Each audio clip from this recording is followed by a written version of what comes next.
Assalamualaikum warahmatullahi wabarakatuh. Waalaikumsalam. Perkenalkan, nama saya Muhammad Randiano dengan NIM 20240140271 dari kelas B.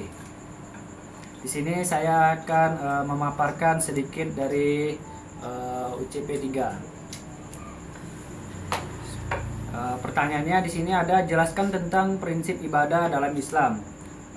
Menurut sumber yang saya dapat itu dari sumbernya Muhammadiyah. Ibadah dalam Islam memiliki prinsip utama bahwa hanya Allah yang berhak disembah dan dengan ikhlas tanpa perantara. Ibadah itu terbagi menjadi dua, yaitu ibadah umum atau amah yang bersifat fleksibel dan ibadah khusus atau khassah yang memiliki aturan yang rinci. Pelaksanaan ibadah harus berlandaskan Al-Quran dan Sunnah, serta menyeimbangkan antara kebutuhan rohani dan jasmani. Islam juga menekankan bahwa ibadah bersifat mempermudah, bukan memberatkan. Dengan prinsip-prinsip ini, ibadah menjadi jalan untuk mendekatkan diri kepada Allah SWT dan mencapai keberkahan hidup. Terus, pertanyaan selanjutnya di sini ada, jelaskan jenis-jenis puasa wajib dan sunnah. Puasa dalam Islam itu dibagi menjadi dua berdasarkan hukumnya. Ada puasa wajib dan ada puasa sunnah. Puasa wajib itu meliputi puasa Ramadan, puasa kafarat, dan puasa nazar. Puasa Ramadan itu adalah puasa yang biasa dilakukan umat Islam di bulan Ramadan. Puasa kafarat sebagai denda yang ketika meninggalkan puasa Ramadan dan lain-lain lah. Terus ada puasa nazar. Puasa nazar itu dilakukan seseorang ketika dia sedang bernazar atau untuk melaksanakannya. Terus di sini ada puasa sunnah. Puasa sunnah itu ada banyak jenisnya. Ada Syawal, Arafah, Tarwiyah, Senin Kamis, Daud, Asyura, Ayyamul Bid, Nisfu Sya'ban, Dalail Khairat. Puasa Syawal itu dilakukan 6 hari setelah Idul Fitri. Adapun puasa Arafah itu pada tanggal 9 Zulhijjah, Tarwiyah pada tanggal 8 Zulhijjah, puasa Senin Kamis, Senin Kamis, puasa Daud, puasa selang-seling, sehari puasa sehari tidak. Puasa Asyura pada tanggal 10 Muharram, puasa Ayyamul Bid, tanggal 13 sampai 15 setiap bulan Hijriah. Terus puasa Nisfu Sya'ban dilakukan pada malam Nisfu Sya'ban. Dalail Khairat, tarikat khusus untuk keperluan spiritual.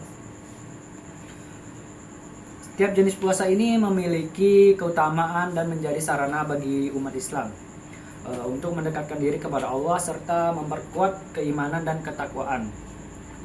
Selanjutnya di sini ada soalan nomor 3, jelaskan definisi dan perbedaan antara zakat fitrah, mal, infak, sedekah, dan wakaf. Zakat di sini terbagi menjadi dua, zakat fitrah dan zakat mal. Adapun zakat fitrah adalah zakat yang wajib dibayar oleh setiap muslim menjelang Idul Fitri.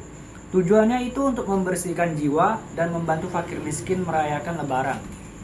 Umumnya dibayar dalam bentuk beras atau uang senilai makanan pokok dan wajib untuk individu, setiap individunya.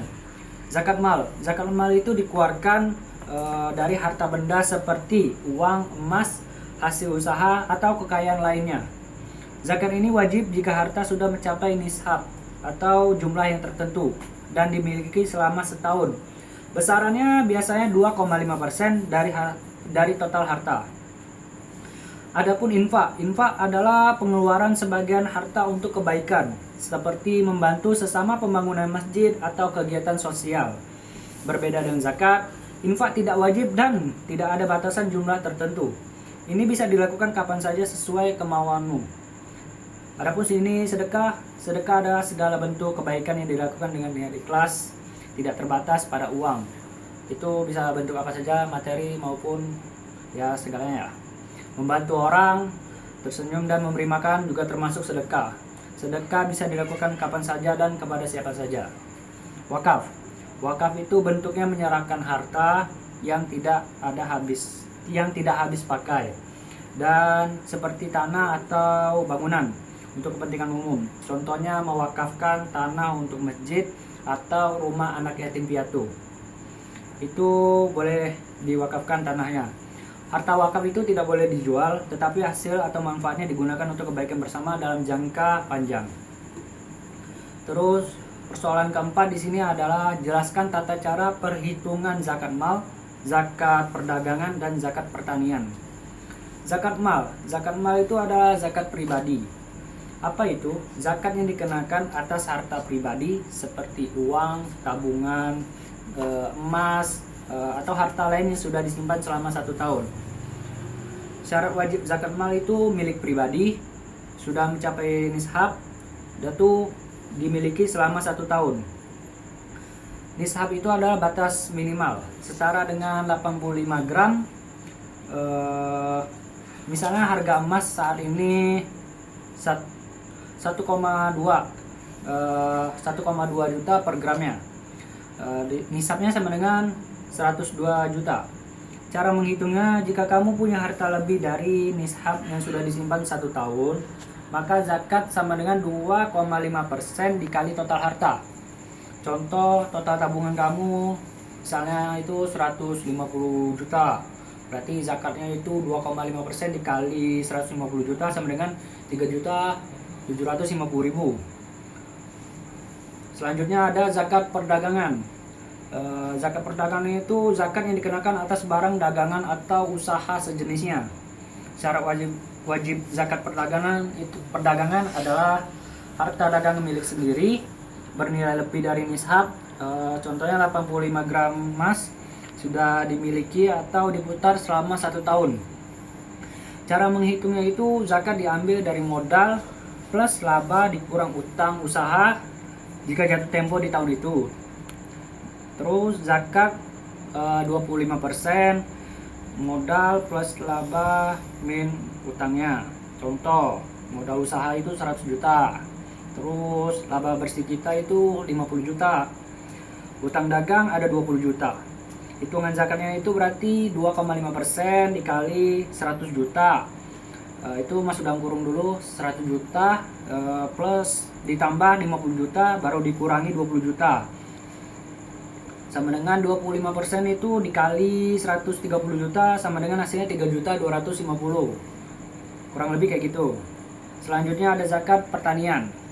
Apa itu zakat pertanian? Zakat pertanian itu zakat yang dikenakan atas hasil panen seperti padi, jagung, gandum, dan lainnya. Intinya pertanian. Syarat wajib zakat pertanian itu ada 3. Hasil pertanian dari tanah sendiri atau sewa. Sudah mencapai nishab, dikenakan saat panen, tidak menunggu 1 tahun. Nisabnya itu 653 kilogram hasil panen bersih. 653 kg hasil panen bersih. Besaran zakatnya jika pakai irigasi alami itu zakat sama dengan 10%. Terus untuk biaya pengairan zakat sama dengan 5%. Contoh perhitungannya, panen padi itu 1000 kg. Jika pakai irigasi alami berarti zakat 10% dikali 1000 sama dengan 100 kg padi. Jika pakai biaya pengairannya berarti 5% dari zakat itu dikali 1000 sama dengan 50 kg padi. Oke, untuk zakat itu mungkin hanya itu dulu. Terus selanjutnya ada jelaskan tentang kriteria 8 asnaf menurut Muhammadiyah. Zakat adalah kewajiban bagi setiap muslim yang mampu dan harus diberikan kepada 8 golongan penerima yang disebut asnaf. Pembagian ini memastikan zakat tidak hanya membantu orang miskin tetapi juga mendukung berbagai aspek sosial dan keagamaan. 8 penerima golongan zakat itu ada seperti fakir, miskin, amil, mu'alaf, rikob, hamba sahaya, gorim, orang yang berhutang, fisabilillah, di jalan Allah, ibnu sabil atau seorang musafir. Fakir itu orang yang nyaris tidak punya apa-apa, tanpa pekerjaan atau penghasilan dan hidup dalam kekurangan parah. Miskin, orang yang punya penghasilan tetapi tidak cukup untuk memenuhi kebutuhan pokok sehari-hari. Amil, orang atau lembaga yang bertugas mengelola zakat, mulai dari pengumpulan hingga pembagian. Mereka berhak menerima bagian karena jeripaya mengurusnya. Mu'alaf, orang yang baru masuk Islam, diberikan zakat untuk menguatkan keimanan dan membantu adaptasi mereka. hamba sahaya. Secara historis, zakat diberikan untuk memerdekakan budak, meskipun tidak relevan saat ini. Prinsipnya tetap ada. Hukumnya ada walaupun hamba saya sekarang itu sudah tidak diperbolehkan karena hak asasi kemanusiaan. Terus di sini ada orang yang berhutang, orang yang memiliki utang dan tidak mampu melunasinya, terutama untuk kebutuhan pokok. Fisabilillah itu di jalan Allah, orang-orang yang berjuang di jalan Allah. Bisa dalam arti pejuang agama, pendakwah, pengajar agama, atau lembaga keagamaan. Mahasiswa termasuk seorang mujahid juga ya. Ibnu Sabil atau seorang musafir, itu orang yang sedang dalam perjalanan jauh untuk tujuan baik. Misalnya dakwah, belajar, bekerja, dan kehabisan bekal. Intinya, zakat itu tidak hanya untuk orang miskin, tetapi juga untuk mendukung berbagai aspek sosial dan keagamaan umat Islam, selama diberikan kepada yang benar-benar berhak dan sesuai syariat. Oke, mungkin hanya itu yang dapat saya paparkan dari pernyataan UCP3 saya. Sekian, terima kasih. Wassalamualaikum warahmatullahi wabarakatuh.